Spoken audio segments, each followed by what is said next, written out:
አስበሃል? ብዙ ጊዜ ቤተ ክርስቲያን ላይ ስጡ የማለት ትምህርት እንጂ ስሩ የማለት ትምህርት ብዙ አልተለመደም። ይሄ መለመድ መቻል አለበት። መስራት አለባችሁ። በስንፍናችሁ ምክንያት ድህነትን አትግዙ። ድህነት ላገባ ሰው ጽድቅ አይደለም በፍጹም። አውቆ ለመነነ ገንዘብን ለናቀ ድሃ ልሁን ብሎ ለወሰነ ድህነት ሀብት ነው፣ ጌጥ ነው።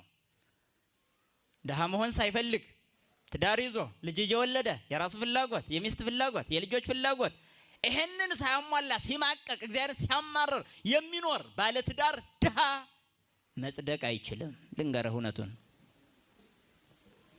አይችልም ነው የምልህ። የመነኩሴ ሀብታም የባለ ትዳር ድሃ ይጸድቃሉ ብላችሁ እንዳትገምቱ። ምን ነው ወረድኩባችሁ? ብያለሁ። አሁንም የማይቀር ነገር ነው ይሄ የመነኩሴ